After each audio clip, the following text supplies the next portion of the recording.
Okay, could you just tell us your name and how long you've been in Carroll County? My name's George W. Murphy. I've been in Carroll County since 1994. 1994, wow. And you've become very interested in African American history in the county. And I know you've specifically looked at some of the African Americans from the county who served in the Civil War. How did you get interested in that? Well, I was a member of the Carroll County Historical Society, and I researched on their microfilm room to find the obituaries of people who had died and were buried in Ellsworth Cemetery. And over the years, I accumulated quite a few biographies and obituaries of Civil War veterans who served in the Civil War and were, in fact, buried at Ellsworth Cemetery. I am the president of the Ellsworth Cemetery Company and am in the process of restoring Ellsworth and 2 or 3 other historic black cemeteries in Baltimore County and keeping alive the memory of all those men who served in the Civil War. Great.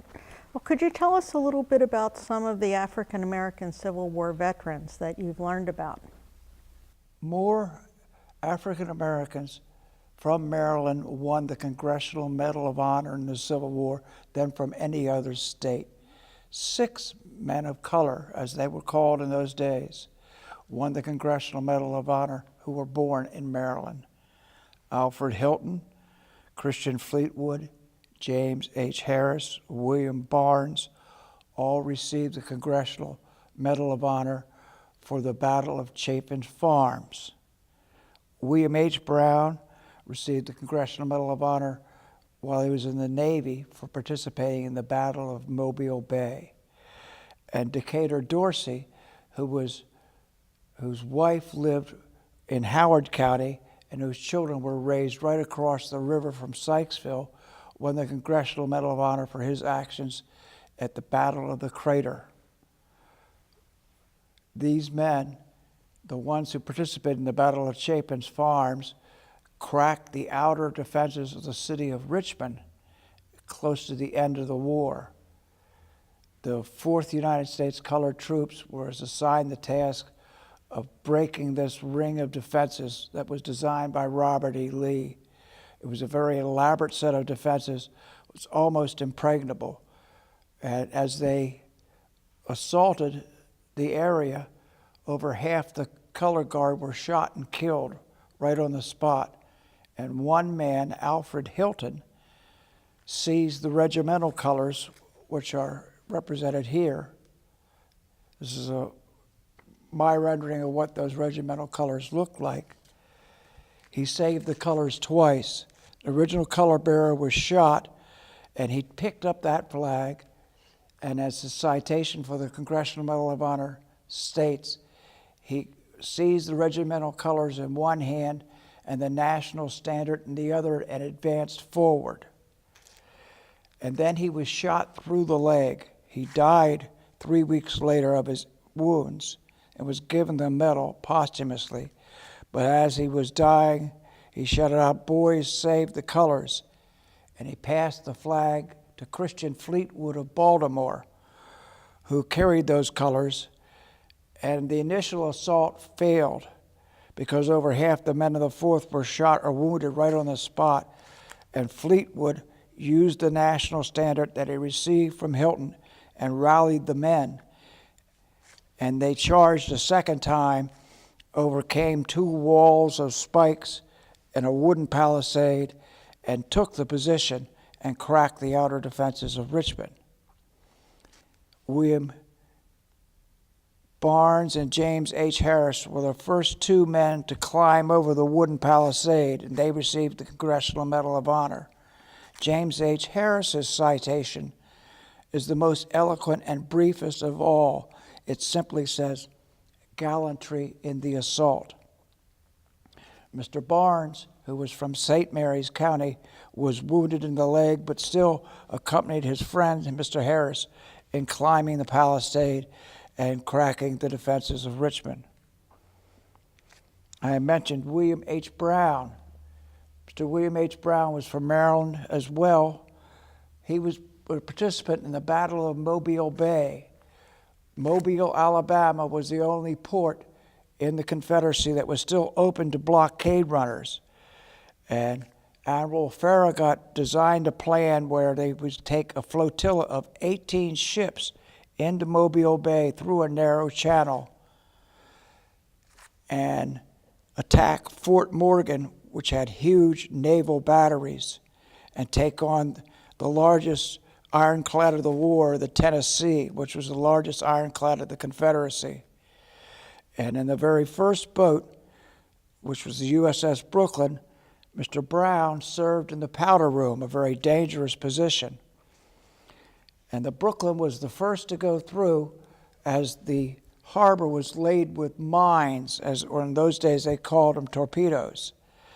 And the Brooklyn had a long spar on its bow, which was designed to catch the torpedoes and keep them from hitting the Hartford, which Farragut was on. And as they crossed through, one Union ironclad, the Tecumseh, broke formation and went off on its own, promptly hit a mine and sunk. 90 men died in 60 minutes, 60 seconds or so. The whole boat exploded and went down.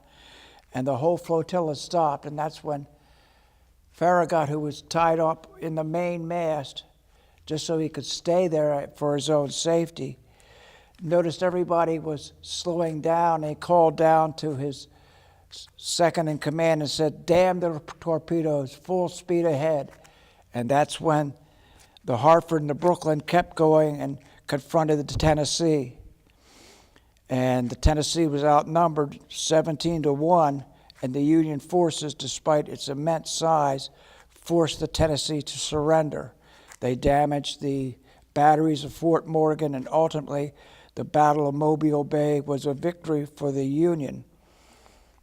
Mr. Brown's citation was that even though he was working with the gunpowder, which was extremely dangerous, one bad spark and he would have been blown to pieces. Twice the decks around him were cleared of men by shell and canister, and he, along with other men, picked up the dead and stacked them neatly in rows and kept passing the powder to the cannon so the battle could continue. And in those days, the United States Navy was not segregated. The United States Army was. Therefore, the black troops in the Civil War were organized in the United States Colored Troops. But the Navy did not recognize who could float and who could not. If you went down with the ship, you went down with the ship. So there was no segregation in the United States Navy. Decatur Dorsey won his Congressional Medal of Honor for his heroic actions at the Battle of the Crater. Decatur Dorsey was a very, very local man. He was born a slave and was born and lived and worked on the plantations in southern Frederick County owned by the Dorsey family. Decatur Dorsey carried the national standard for the 4th United States Colored Troops at the beginning of the Battle of the Crater. The Battle of the Crater was the most bloody conflict for the United States Colored Troops in the Civil War. More men of color died in that battle than in any other. Decatur Dorsey came upon a battlefield as large as a football field with a huge hole in the ground and mud and blood and bodies everywhere. Behind him he had 1,000 men. And rather than lead his men into the pit where the explosion occurred, he led them around the pit, which saved many lives, planted his flag upon the intact Confederate works, went back to the 4th United States Colored Troops, pointed to the flag and says, "Charge."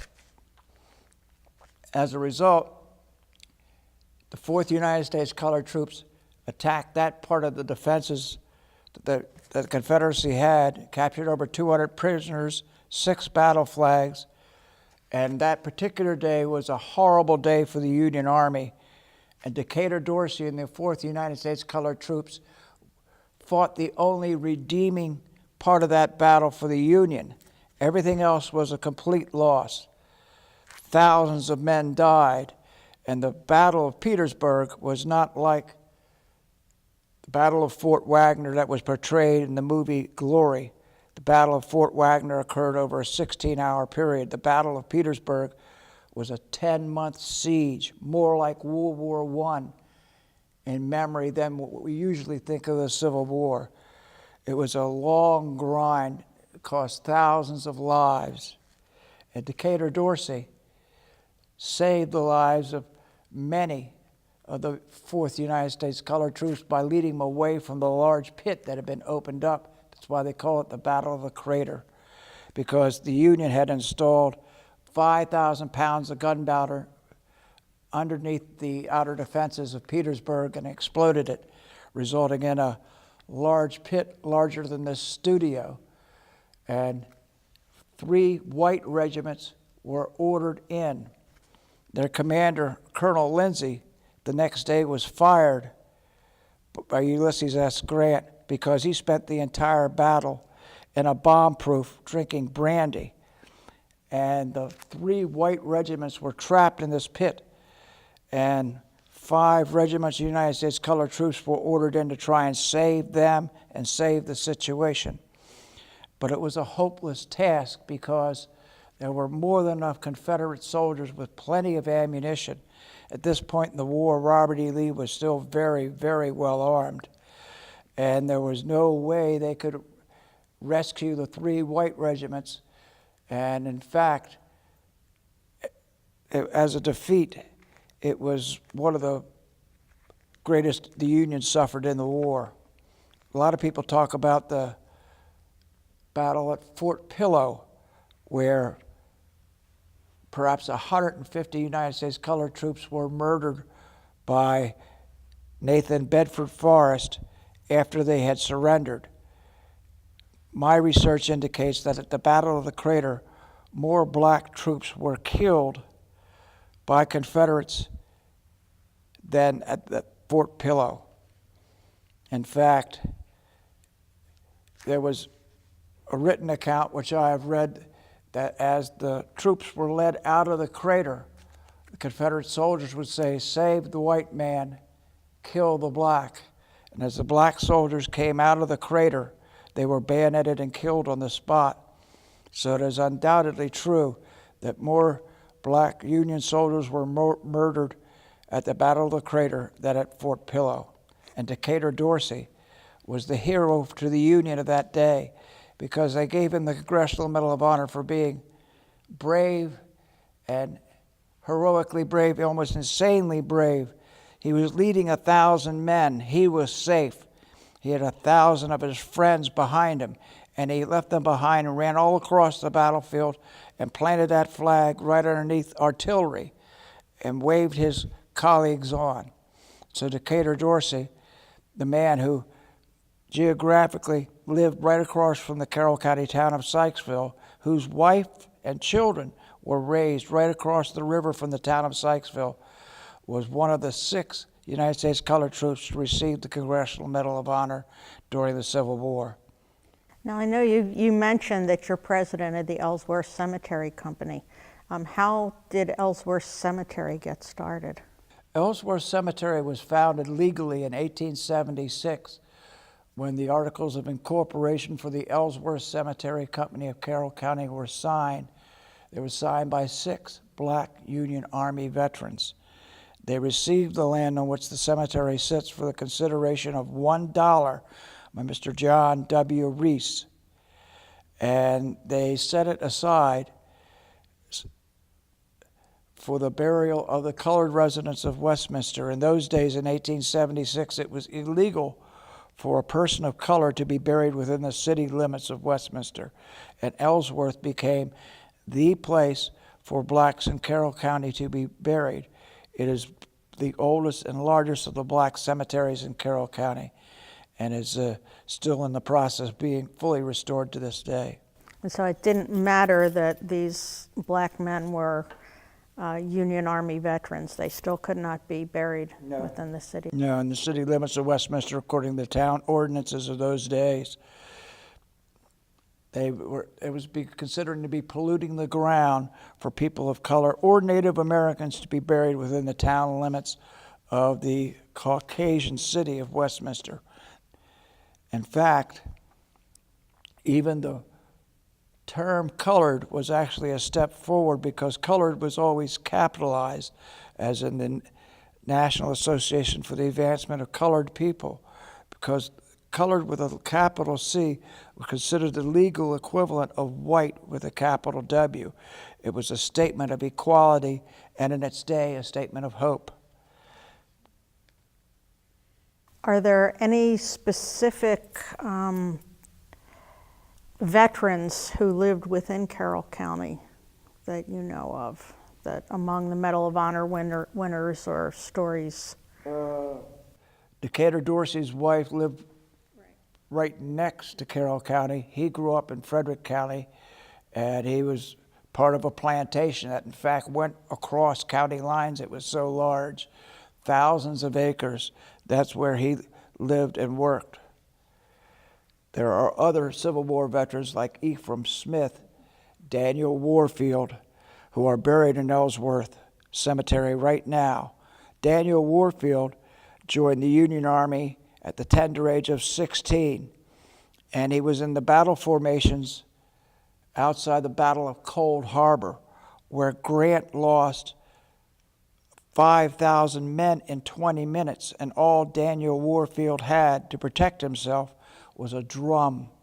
He was a drummer boy at 16 in the Union Army, and he is buried at Ellsworth Cemetery. Wow. That's amazing.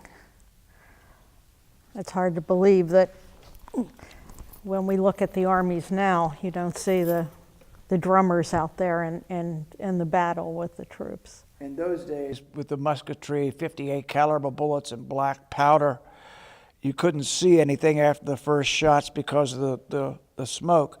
So drummers were very important because they could be heard over the gunshots, and as the cadence of the drums changed, orders changed: retreat, attack, advance.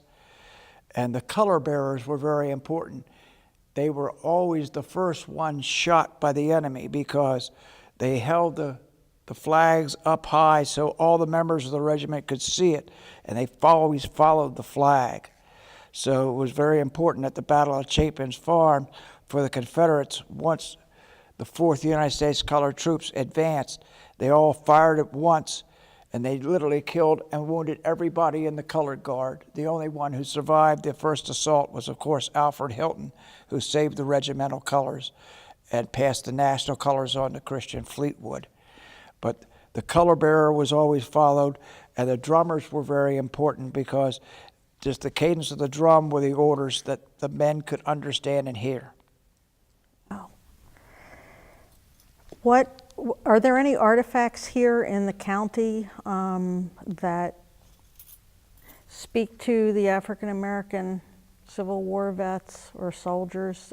You mentioned the reading things at the Historical Society. Do they have any specific artifacts? Well, they have my painting of the 4th United States Colored Troop Regimental flag on sale there.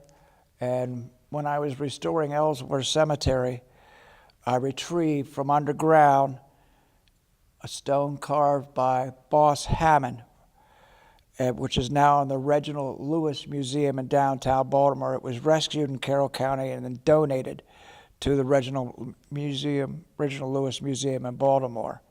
It was my privilege to pass that on to Reginald Lewis along with Gene Lewis, Alice Green, and myself in the Historical Society.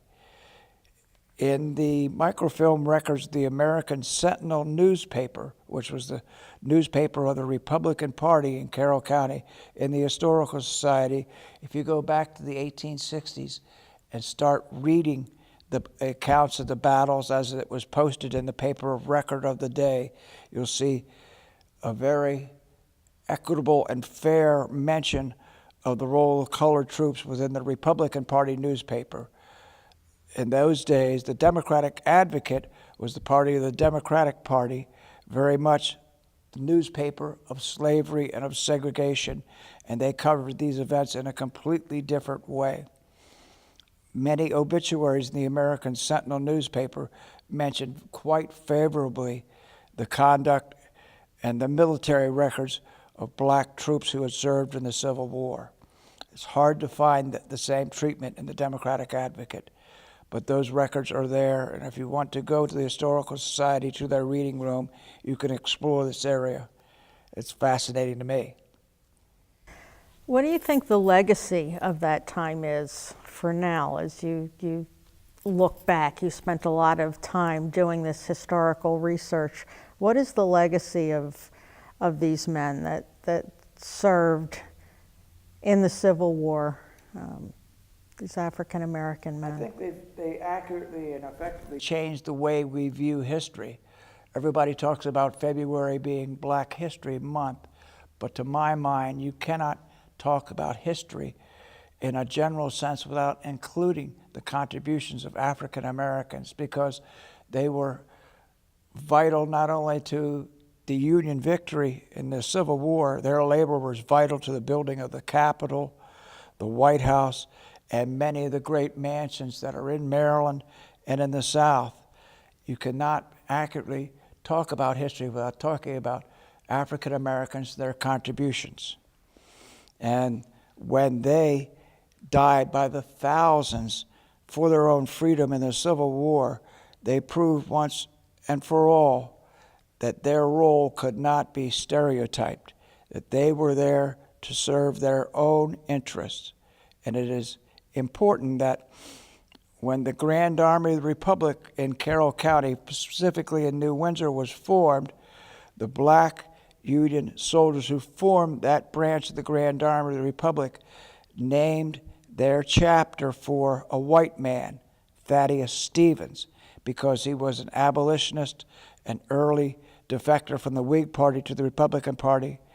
And when those 6 black veterans formed the Ellsworth Cemetery of Carroll County, they named their cemetery for Colonel Elmer Ellsworth, who was a personal friend of Abraham Lincoln, who worked for him as a law clerk in Springfield, Illinois, and who was the first Union officer killed in the Civil War. And when Colonel Elmer Ellsworth died, Lincoln had his body brought back to the White House. And in the East Room, they laid Elmer Ellsworth out, and a visitor said he could see President Lincoln staring off through a window, and he said, "President Lincoln," and as Lincoln turned to him, he could see tears coming down his face. And ironically, Ulysses S. Grant, the ultimate victorious general in the Civil War, re-enrolled in the Union Army after reading of Elmer Ellsworth's death, which occurred in Alexandria, Virginia. When Virginia voted to secede from the Union, it made national news. Elmer Ellsworth, in his day, was one of the most famous soldiers of the United States. There were dolls boys played with in those days, dolls of Zouaves, soldiers with red pants and blue shirts that were the G.I. Joe of the 1860s. And Elmer Ellsworth was the commander of the Fire Zouaves of New York. And as such, he was the original G.I. Joe. And little boys who played with the dolls of the Zouave soldiers in the 1860s are the equivalent today of the boys who play with G.I. Joe. That's interesting. In terms of the Civil War, in your research, did you find anything about the conflicts within Carroll County, within the families, within family farmers who owned slaves, farmers who did not? One of our most famous families is the Shriver family. It was divided bitterly and deeply when Jeb Stuart came through Westminster and went up to Union Mills. One branch of the Shriver family laid out a feast for him, while other members of the same family were waiting for him in Gettysburg. So the Shriver family was split right down the middle, and the associations of many prominent Carroll Countians, including Betsy Patterson, who grew up in Springfield on her father's plantation. She went on to become the wife of Louis Napoleon, or Napoleon III of France. And while Napoleon III of France was married to Carroll County's Betsy Patterson, he strongly considered recognizing the Confederacy because he was in love with his wife, and his wife was the daughter of a rich slaveholder in Maryland. So in that sense, the divisions within Carroll County had international implications. If one belle, a beauty of Carroll County, could influence the course of history of France recognizing or not recognizing the Confederacy, it shows how profound the divisions were everywhere in Carroll County and in Maryland. Do you think that the Black Civil War veterans received recognition at the time of the Civil War, or did it take a while for that recognition to come? Well, after the Civil War, there was a whole cultural wave about the lost cause of the Confederacy. And historian after historian romanticized the role of Robert E. Lee and Jefferson Davis in the war because they portrayed them as the underdog. But more recently, history has started to balance the scales, and the popular movie Glory gives an appropriate and fairly realistic depiction of how battle was conducted in the Civil War, how much courage it took just to stand on a field that was being raked by canister and shot, much less the average ammunition.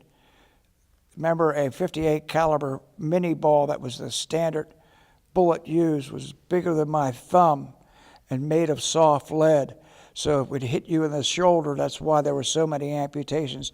It broke every bone in your shoulder, in a lot of cases tore your arm off, and what was left had to be amputated. The horrors of the Civil War were very, very real. And there, at the Battle of the Crater, Simon Murdoch, who along with his brother Isaac joined the 4th United States Colored Troops, was wounded, and he had a hit with shrapnel, and he had a depressed skull fracture on one side of his head, and received a disability pension from the Union Army. As a result, he had his own home in Wakefield Valley, and he could afford a home because he had a Union pension and did not have to depend upon being a day laborer or a farmer or a slave for an income. He had an independent income that did not depend upon the local economy, which was very important to their prosperity, and is one reason why Ellsworth Cemetery at one time was a Victorian garden of marble sculptures, as beautiful as any cemetery you would want to see in the world. Even to this day, we have beautiful sculptures of children's shoes and feet, angels, and the most elaborate tombstone in Ellsworth Cemetery is for the founder of the Union Street United Methodist Church, John Baptiste Snowden. It is an 8-stage marble monument around 11 foot tall with a vase upon the top. And John Baptiste Snowden was born a slave, purchased his own freedom from the Bennett family, and his monument is the tallest one in Ellsworth. He founded the Union Street United Methodist Church on Union Street in Westminster, and his descendants still live in Carroll County to this day. So aside from the Medal of Honor winners that you've mentioned, was there general recognition within the state of Maryland of the African American troops that served in the Civil War, or was that downplayed? That was immediately downplayed. You have to remember, Maryland actually voted against, the majority of the white population in Maryland voted against the 13th, 14th, and 15th Amendments, which the Civil War had been fought over. There was a great deal of cultural resentments against blacks in general in Maryland. And by formal vote after formal vote, majority of voters in Maryland rejected the 14th and 15th Amendment. It is ironic that the year after Carroll County was created in 1837, in 1838, Frederick Douglass forged his pass on the Philadelphia, Baltimore, and Wilmington Railroad to walk out of Baltimore and get to freedom to Pennsylvania. And he had to write a pass, forge his master's name in order to get permission to go on the train, even to get out of the state of Maryland. Such were the obstacles to blacks moving, crossing state lines, or even getting on any means of public conveyance in Maryland at the time. And do you see a time when that shifted toward recognition, or do you think this is still an overlooked piece of history? It's an area that is overlooked. It hasn't been explored very deeply, although I spent a lot of time doing it and enjoy it. In the general scheme of things, the Civil War is still presented as being caused by the battle for states' rights. It was first and foremost, in my mind, a racial war. Because when Jeb Stuart came through Westminster with his 5,000 men, the civilians he shot on the street, almost all of them were black. And when he stopped on Main Street at the office of the Carroll Guards, the only men left to stand in his way from breaking into the office of the Carroll Guards, the Union soldiers of Westminster, were black men. He shot them, he pistol whipped them, he threw them in the backs of wagons and carried them to Gettysburg, where on the 4th of July, the Confederacy lost the tide in the Civil War. But Jeb Stuart very much was one of the reasons why so many blacks turned out for the Union Army. They heard very quickly what had happened in Westminster the day he came through, who he shot, who he kidnapped, and what happened. And they came out by the scores and signed up to join the 4th and 39th United States Colored Troops, many of whose members were from Carroll County. And if it hadn't been for the actions of Jeb Stuart and the way he conducted himself, they may have been very slow to join the Union Army, but they joined by the scores. Brothers marched off together. Even white slaveholders as far away as Finksburg were so shocked by Jeb Stuart's conduct, one of them even put his slave, Mr. Philip McAllister, in his carriage and drove him down to Baltimore City and had him sign up with Colonel Birney of the 39th United States Colored Troops. Colonel Birney wrote this plantation under a glowing letter saying, "Patriotic slaveholders such as yourself, give us hope." So that even slaveholders were, you're saying, were shocked and revolted by the violence and the looting. You have to remember that this was a civil war, much like we discussed. We see the results of the civil war in Syria with all the toll on families, hundreds of thousands of killed, everything of value and every mark of civilization destroyed. That's what the Civil War did in Maryland. No town escaped the sorrow, particularly not Westminster. Can you talk about that a little bit more? The town of Westminster itself was potentially what was going to be where Gettysburg was fought, if not for the maneuvering of Robert E. Lee to carry himself further north in Pennsylvania. Meade anticipated that around where Union Mills is today, he would send thousands of Union troops by rail from Baltimore to Westminster to fight a decisive battle against Robert E. Lee. But for an accident of geography, Jeb Stuart would not have been riding to Gettysburg to see Lee. He would have already arrived and seen Lee here, because the Battle of Gettysburg could have taken place right here in and around Westminster very easily. Interesting.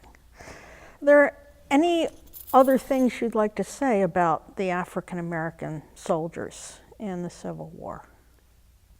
What distinguishes them was the level of casualties that they had. It was not unusual for units such as the 4th United States Colored Troops, which began with 1,000 men, to end the Civil War with only 500 standing in their ranks and an additional 1,000 already dead or wounded, died of disease. The level of sacrifice that they participated in the Civil War late in the war. And late in the war was when Robert E. Lee, who was a genius of an engineer, had laid out fixed defenses. And Ulysses S. Grant would lose 5,000 men a day. And 1/4 of his army was United States colored troops. So as the war was ending, the bloodiest battles were fought day after day after day, and the United States colored troops were there to wear down the Confederacy and attack fixed defenses with enormous losses. And it took heroic sacrifice and great selflessness for these men to participate. At the time, the men in the 4th United States Colored Troops, when they began the Civil War, got paid a grand total of $7 a month for their service. And the 54th Massachusetts, the unit that was made famous by the movie Glory, had a battle cry. It was hurrah for the state of Massachusetts and hurrah for $7 a month.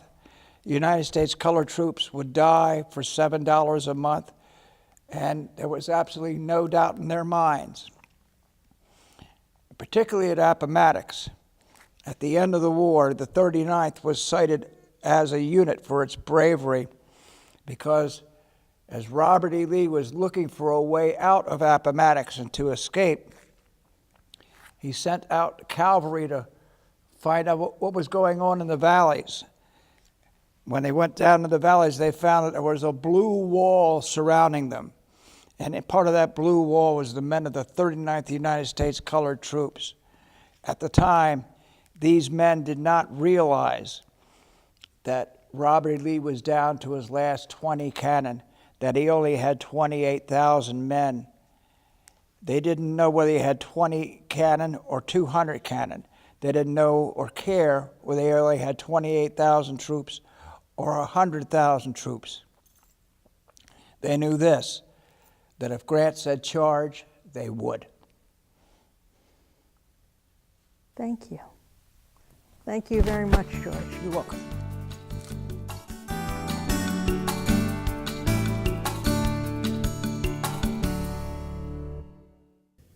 Good morning. We're here with Mr. Lewis Brown Sr., a well-known community member of Western Chapel in that African-American community. We are so pleased to have you here this morning, Mr. Brown. I have a question. Why is Western Chapel important in the African-American community in Carroll County? Well, to me, I have a lot of heritage around here, and I grew up here from a child up, and it's back in 1949, I guess, maybe a little before that. Things were a little rough for us, but as the years went by, things got better, and I just like it around here. Now, what contributions have your family made in this community since you grew up as a child here? Well, they grew up very poor, my family, and they've always been God-fearing people, towards committee, and that's about all I can say about that. Mm-hmm. So tell me about the historic cemetery that was built in the Western Chapel community. Well, as a child growing up, I guess I was about 14 or 15. My father was a caretaker there. Okay. And we used to dig graves by hand. Take us all day. And he'd give me a couple of dollars. Of course, you only got about $15, $20 to dig a grave. Right now, you get anywhere from $1,000 to $1,500 to dig a grave. And on weekends, it's more. And the reason why that I took it over, because I have a grandfather there, and grandmother, and aunts and uncles, and my whole family's buried there. So, and when my aunt just before she got sick, she called me over because my grandparents owned 9 acres out in the country, and that's when there was dirt road. And she called me over and she said, she called me Sonny. She said, Sonny, I got something here I want you to take care of. So I never opened it up till I got over to my house. And when I opened it up, it was this deed and a bank book with $15 in it. That's what, they had balance of it. So I went back over and I talked to her about it, and I said, well, I called her Aunt Sis. I said, Aunt Sis, I said, you sure this is all right? Doesn't it belong to the conference or, whatever? She said, well, it's sort of a community thing where they had field stones, they gathered up, and that's how they built that church. And on the deed, it tells you who purchased the property to the trustees. And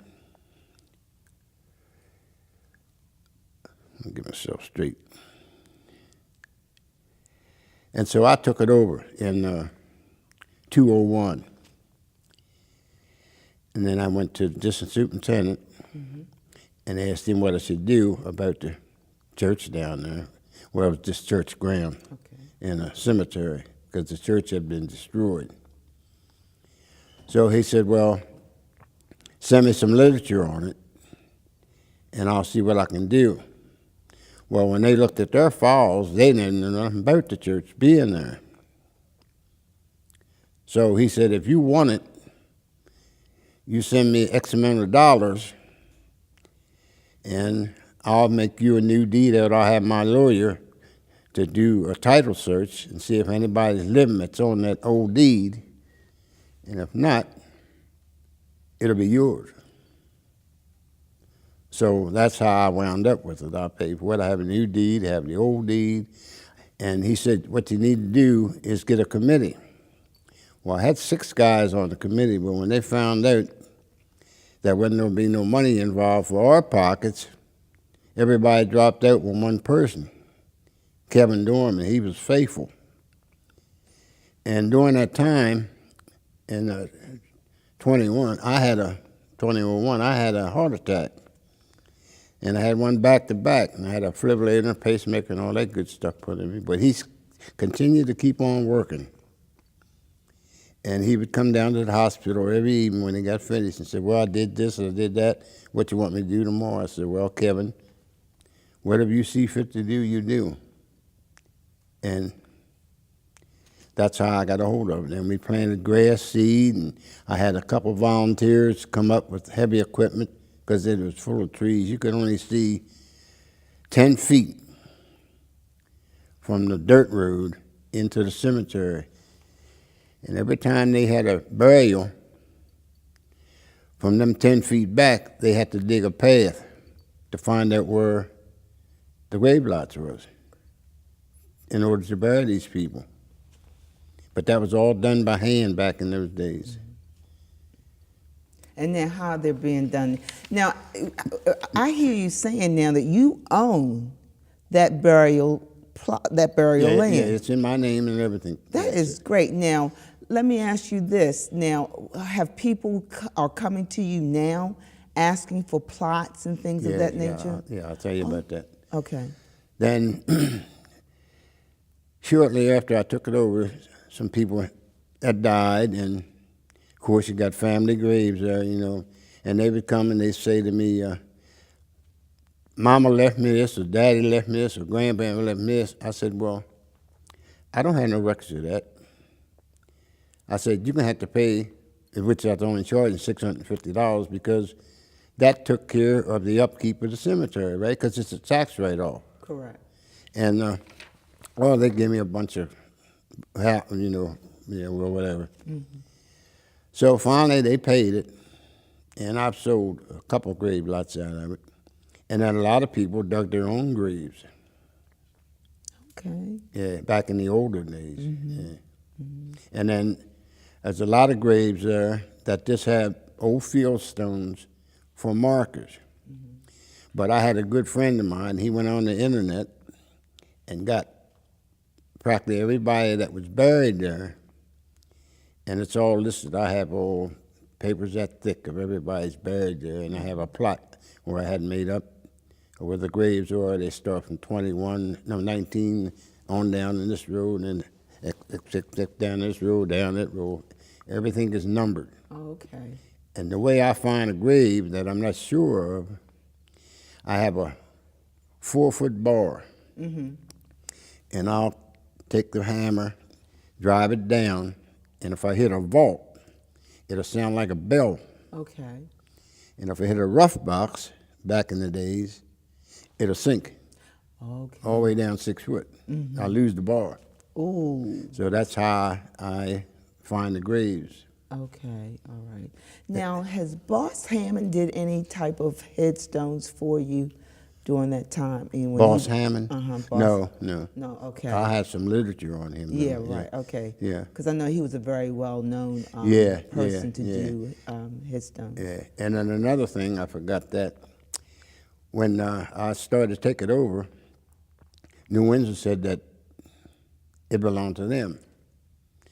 So my lawyer, he had to write them a letter and give them X amount of days to have proof that it belonged to them before I could take it over, right? Okay.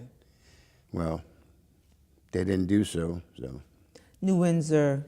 Church. Okay, New Windsor Yeah, Church. the trustees up there said it belonged to them. Okay. Okay. You talking about Strawbridge? Yes, Okay. Roberts, yeah. All right. All right. Okay. Yeah, but it was only, like I say, a family get together out there. And during my times, until 1950 or 51, it was only about 4 houses out there. My grandparents owned 9 acres on one side.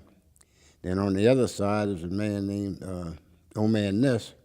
He owned 11 acres, one end of the road to the other. Well, this is predominantly African American community. Yes, it's only blacks out there at that time.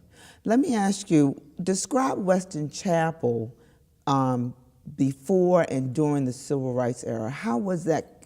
What did it look like? How was it formed? You know, things of that nature. Oh, it was dirt road and weeds. I mean, everything was growing up. You just had a little dog path, just a little narrow road, dirt road to go. You couldn't keep your windows up because in the summertime, dust would fly, in your windows.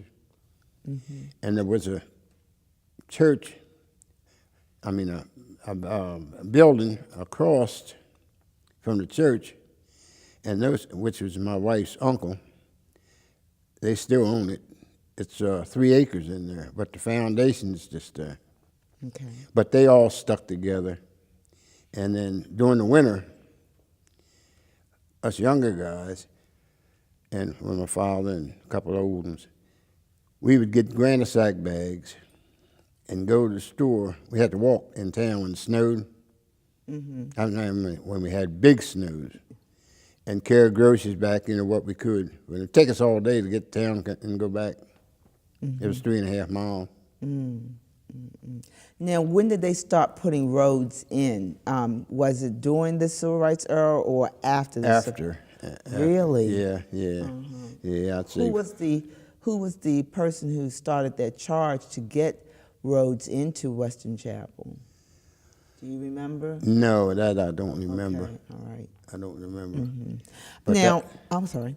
Yeah, that was back in, I guess, 48, 47, somewhere along back in there. Now, were they actual roads or were they gravel? No, just dirt roads. I mean, after they put in, when they put in the roads, They put blacktop in. blacktop. Yeah, Okay. they blacktopped it. Okay. Yeah. But it was rut so deep, sometimes some of the farmers had mules. They would take mules and pull the cars down to the highway. Oh my goodness. Okay. Yeah, it was rough sledding. And most people had wood stoves and didn't have no insulation in your houses at that time. Right. Just little brick and then small labs. You could keep warmer outside than you could inside. You had to sit on top of the stove to keep warm. Now, if people wanted to purchase a plot from you, they would just call you? Yeah, they just called me. And And then what's your information? And then I would ask them to come out and pick out a spot because I had quite a bit to sell, you know, Okay. to keep the church that I was going. Okay. And I would let them pick out the spot, and I would take my bar and sound it. It would be 4 foot wide, 9 foot long, because you have to have space for the vault to go in. Okay. And I would do that as many graves as they wanted. Okay. I would sound all that out to make sure there's no graves in there. Okay. And what's your telephone number so people get in touch with you? Say what? What's your telephone number so people can get in touch with you? 848-9246. 848. 9246. Okay, great. I have one more question for you. How would you describe Western Chapel's community commitment in the past? In the past, it was fairly decent, I guess. People helping people? Yeah.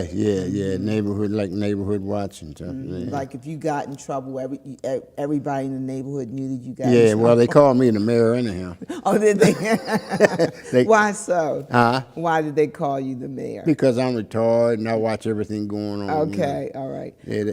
Some of them come tell me now, they call me Sonny. Sonny, I'm going away now. Watch my house. I say, I got it covered. Okay, good. So they still, in the presence, they still have that close commitment, Yeah, community ties. everyone gets along. And if we have new neighbors move in like it's moving in now, we have one lady out there, Patricia.